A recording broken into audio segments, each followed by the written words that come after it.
శ్రీకాకుళం జిల్లాలో గంజాయి అక్రమ రవాణా, క్రయ విక్రయాలపై నిరంతర నిఘా. గంజాయి కేసులో 9 మంది ముద్దాయిలు అరెస్ట్. జిల్లా ఎస్పీ కేవీ మహేశ్వర్ రెడ్డి 22 కిలోల గంజాయితో పాటు 2 ద్విచక్ర వాహనాలు, 4 సెల్ ఫోన్లు స్వాధీనం చేసుకున్న శ్రీకాకుళం 1వ పట్టణ పోలీసులు. 7వ తేదీన శ్రీకాకుళం 1వ పట్టణ పోలీస్ స్టేషన్ పరిధిలో గంజాయితో పట్టుబడిన గంజాయి ముఠా యొక్క కేసు వివరాలను జిల్లా ఎస్పీ కేవీ మహేశ్వర్ రెడ్డి జిల్లా పోలీస్ కార్యాలయంలో నిర్వహించిన విలేకరుల సమావేశంలో కేసు పూర్వాపరాలను వెల్లడించారు. శ్రీకాకుళం 1 టౌన్ పోలీస్ స్టేషన్ లిమిట్స్లో గాంజాకి సంబంధించి ఒక కేసు రిజిస్టర్ చేయడం జరిగింది. ఇందులో మనకి టోటల్గా రఫ్లీ 22 కిలోస్ గాంజాని సీజ్ చేయడం జరిగింది. దాంతోపాటు ఒక 2 బైక్స్ని 4 మొబైల్ ఫోన్స్ని కూడా సీజ్ చేశారు. ఇందులో టోటల్గా మనకి అక్యూజ్డ్ టోటల్గా వచ్చి 12 మంది ఉన్నారు. అందులో 9 మందిని అరెస్ట్ చేయడం జరిగింది. వీళ్ళలో శ్రీకాకుళంకి సంబంధించి 7 మంది ఉన్నారు. అండ్ బ్యాక్వర్డ్ లింకేజ్ వచ్చి మనకి 2 ఒడిశాకి సంబంధించిన వాళ్ళు ఉన్నారు. వీళ్ళు కాకుండా ఇంకొక 3 అరెస్ట్ కావాల్సిన వాళ్ళు కూడా ఉన్నారు. వాళ్ళని కూడా అరెస్ట్ చేసిన తర్వాత ఫర్దర్ మనకి ఏదైనా బ్యాక్వర్డ్ లింక్ కానీ ఫార్వర్డ్ లింక్ కానీ ఏదైనా ఉంటే వాళ్ళని కూడా అరెస్ట్ చేస్తాం ఫర్దర్గా కూడా ఇన్వెస్టిగేషన్ చేసి. ఇందులో మనకి చైన్ లింక్లో ఇంకొకటి తెలిసింది ఏంటంటే కన్జ్యూమర్స్ ఎవరైతే ఉన్నారో, ఎవరైతే దీన్ని గాంజాని యూజ్ చేస్తున్నారో వాళ్ళని కూడా కొంతమందిని ఐడెంటిఫై చేయడం జరిగింది.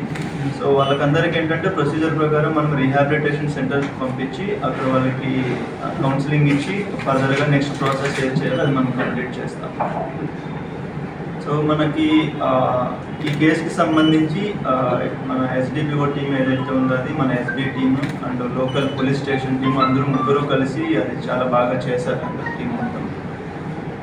దీనికి సంబంధించి గాంజాకి సంబంధించి మనకి పబ్లిక్ అందరికీ అండ్ ఎస్పెషల్లీ పేరెంట్స్కి అండ్ కాలేజ్ యూత్ ఎవరైతే ఉన్నారో వాళ్ళకి మన రిక్వెస్ట్ ఏంటంటే సో దయచేసి ఇలాంటిది ఏదైనా ఉన్నా కూడా పోలీస్ దృష్టికి తీసుకెళ్ళండి. మనం స్ట్రిక్ట్ యాక్షన్ తీసుకోవడం జరుగుతుంది యాజ్ పర్ గవర్నమెంట్ ఇన్స్ట్రక్షన్స్ ప్రకారం.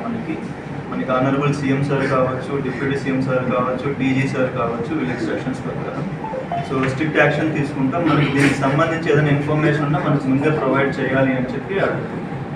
Thank you sir. ఈ ముగ్గురు అరెస్ట్ కావాల్సిన వాళ్ళు మన స్టేటా వేరే స్టేట్ వాళ్ళు.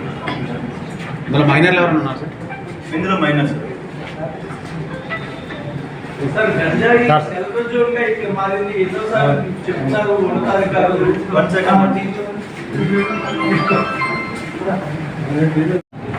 సార్ గంజాయి తరలించేందుకు ఇది సెంట్రల్ జోన్గా భావిస్తున్నారు చాలా మంది, చాలా తరచుగా పట్టుబడుతున్నాయి కదా, దీనికి ఏమైనా సరైన యాక్షన్ ప్లాన్తో వెళ్తున్నారు? మనకి గాంజాకి సంబంధించి ట్రాన్స్పోర్టేషన్ రూట్స్ ఏవైతే ఉన్నాయో ఫస్ట్ అది ఐడెంటిఫై చేసుకున్నాం. సో ఆ రూట్స్ అన్నిటికి సంబంధించి డైనమిక్ వెహికల్ చెకింగ్ అనేది ఫస్ట్ చేస్తున్నాం. అంటే ఏంటంటే డిఫరెంట్ టైమింగ్స్లో డిఫరెంట్ ప్లేసెస్లో మనకు ఇన్ఫర్మేషన్ బేసిస్ తోటి చేస్తున్నాం. అది కాకుండా ఫిక్స్డ్గా చెక్ పోస్ట్ కూడా పెట్టడం జరిగింది. ఇచ్చాపురం దగ్గర ఒకటి, పైడి భీమవరం దగ్గర ఒకటి, పాతపట్నం దగ్గర ఒకటి, మనకి పర్లాకిండి నుంచి పాతపట్నంకి ఏదైతే రూట్ ఉందో అక్కడ పెట్టడం జరిగింది. దీంతో పాటు మనకి లోకల్గా ఎవరైతే ఉండి ఈ పెడిలింగ్ చేస్తున్నారో అండ్ ఇక్కడ నుంచి ఉండి ఒడిశా వాళ్ళతోటి అండ్ బయట వాళ్ళతోటి ఎవరైతే కోఆర్డినేట్ చేస్తున్నారో వాళ్ళని కూడా ఐడెంటిఫై చేయడం జరిగింది. వాళ్ళపైన సర్వేలెన్స్ పెట్టాము.